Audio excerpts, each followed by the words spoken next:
Alright, so you may have seen my video about 3 days ago. I'm back from my 3-day kind of internet fast. So what I was doing in those 3 days was I was getting off my phone completely, and I didn't use my laptop or work at all. I didn't even read anything. Now, a couple disclaimers. What I did do was I spoke to people, and some people don't speak to people. I completely just center the mind in one place. I didn't do that. I don't feel like it really did that much talking to people, because we're kind of all in this house anyway, and there's not really much going on in the outside world. So I didn't do that, but maybe next time I will, if it permits, if I can just stay in one room. Another thing I didn't do was I didn't fast, so I didn't restrict myself from eating anything those 3 days. Maybe I didn't go as crazy bulking as I usually do. I didn't like completely fill my body to the brim with fats like I usually do. But I didn't fast either, so I just kind of stuck with my normal diet. Another thing I didn't do was restrain myself to one room or one chair. I didn't literally just sit down, stare at one wall, stay in there all day, do nothing. I didn't do that because I just prefer the scenery downstairs. It's more in line with feeling nature oriented and whatever. So yeah, the disclaimer's over with. Now I'm going to get on to the actual potatoes of the thing. So I discovered quite a bit of my internal reasoning. Now, I'm not going to say I'm an expert in it yet, because I'm not. Just infinitely more that I don't know, but I do have a good grasp of why I intend and do the things do the things I intend to do, and how I do them, like why I choose these methods to do them, why I work like crazy, why I could just choose to relax, but I don't do that. I choose to pursue something that's meaningful. I've discovered why I do a lot of those things, and it has to do with kind of a multitude of reasons. Like, it's not one little cause that was the cause of everything. It was just a bunch of them coalescing together and converging in one spot. That's what they did. They caused me to like start buckling down again on work and just doing everything. I discovered that my dopamine detox last year was it gave me psychological momentum, I'll say that, but it didn't really raise my dopamine levels, didn't raise my serotonin levels, didn't make me much happier, didn't make me happy at all, to be honest. I could have just kept playing video games, to be honest, and I could have enjoyed myself all the same. But I'm so glad I did it, because I completely freed myself from the constraints of pursuing pleasure altogether. And now, a year later, I don't.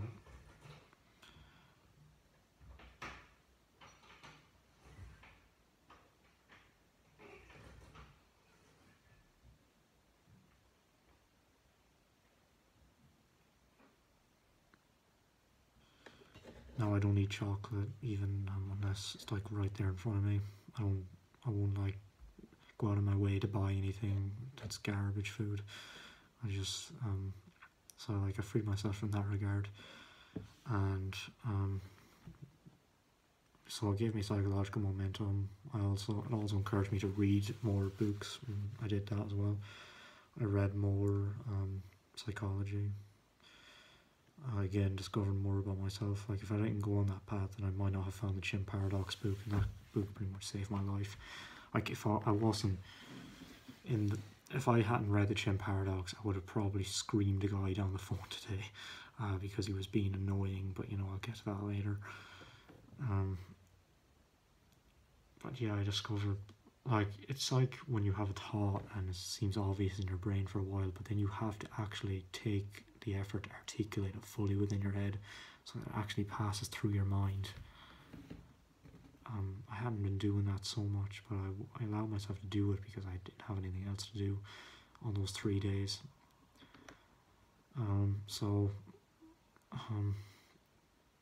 let me just say the discomfort involved with those 3 days, it was a bit greater than I expected. I don't know, a little bit greater than expected. It wasn't so bad on the first day. On the first day, I was just I was getting settled into it, thinking all this new stuff. I could feel my brain clearing up as the hours went by. It's great what you can do for your brain when you just turn it off from all the internet garbage. Yeah, it felt nice. It felt nice not having to work as well, and just relaxing backwards, just sitting down, staring into the horizon. That was good, and I thought of a few things on that day. Basically the reasoning behind my past, why that makes me do what I do now, and I found my reason for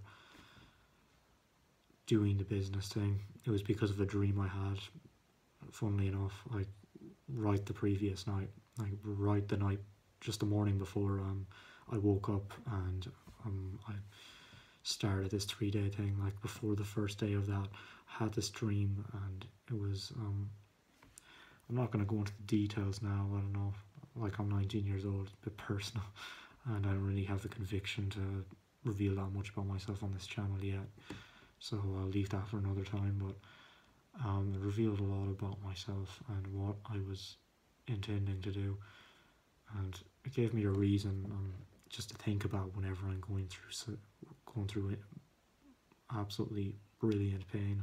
When I'm going through excellent pain, I can just think of this reason, and then it'll settle me even more excellently. And that's what I'm doing. That's what I've been using today as well a bit. And honestly, it got me through the pain a lot. Like if you have a reason to do something, then, and you just think of that reason, and it's a really freaking strong reason, then it's gonna get you there. Like you're gonna like turn into a bloody machine, like paint or a monster when you have a reason, and it's actually meaningful. So I found my reasoning on the first day. On the second day, I mapped out my life trajectory, what I'm going to be doing year by year. I know what I'm going to be doing, and by the time I'm 25, I'm hoping to be financially free completely and making a crazy amount of money. I'm not going to state the exact goal, because I don't want people copying me, but yeah, making a lot of money by 25. Then I might go into this particular niche of business that's very needed in our country at this stage. It's quite the crisis, and that's probably already given it away, but I don't want to mention it explicitly.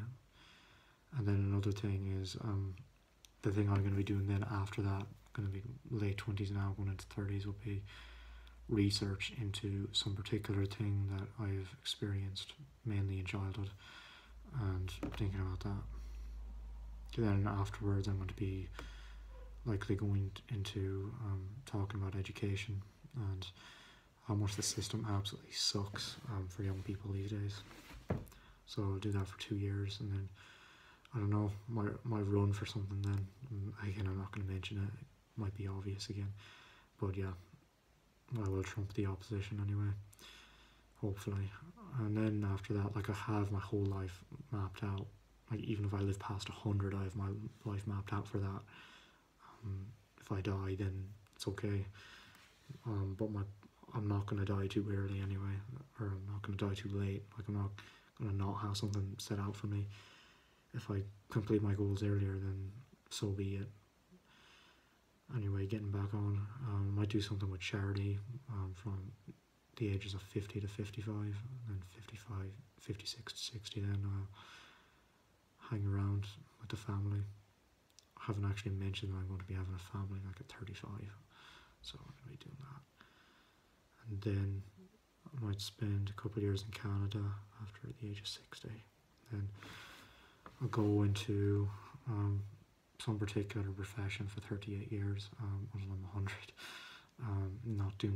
I'm not going to specify it again because it's a bit clandestine. You'll know anyway. If you live that long to see my rise to fame. And after the age of 100, I might just take up boxing and retire. Yeah, I don't know. So yeah, I'm gonna go back to the pain of the 3 days because I kind of just I lapsed away from that. I don't know why. Just my brain being forgetful again.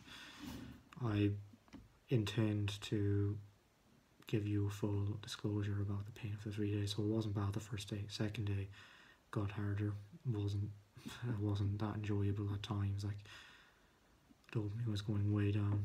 Third day going down even more. It was very difficult by the end of the third day, especially. But then I just kind of lie down like some, you know, that stereotypical image of a therapist on his armchair, and then the person getting the therapy is like lying down on this thing, like in Garfield. That's what I was kind of doing. That's kind of how I was laying down. I was looking up at the ceiling and again thinking about things. Thinking about next few years mainly.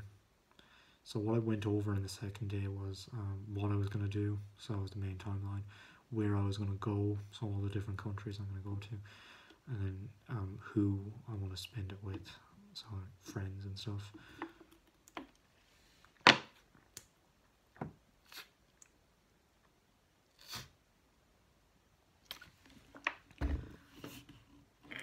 And on the third day then, what did I think of?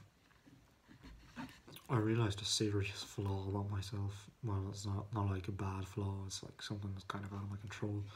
Something very, I don't know, like, I don't find it upsetting, but if another person was in my shoes, they might find it upsetting. I discovered that about myself, and it's really got drilled in.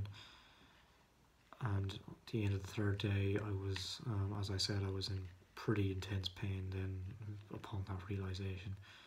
I spoke to my sisters on that day. It was probably the day I talked to people the most, because I was like 3 or 4 hours in the kitchen talking, and yeah, it was pretty good. Don't think oh yeah, I was just thinking about the next few years, kind of fantasizing towards the end of the third day, if I'm being honest. But yeah, that was really it. I don't think there's much more else to say. But yeah, I'm going to be doing it next year anyway, and I recommend it to people. It's just, see, after the first day I was in great pain already from cold calling, so I probably didn't notice the pain, and then, but I wasn't cold calling anymore by the second or third day, so maybe that's why I noticed the pain more. Anyway, make sure to comment if you have any opinions, and I'm a web developer, by the way, so I was mainly thinking about money, to be honest, but I'll go to that again. Anyway, thanks, see ya.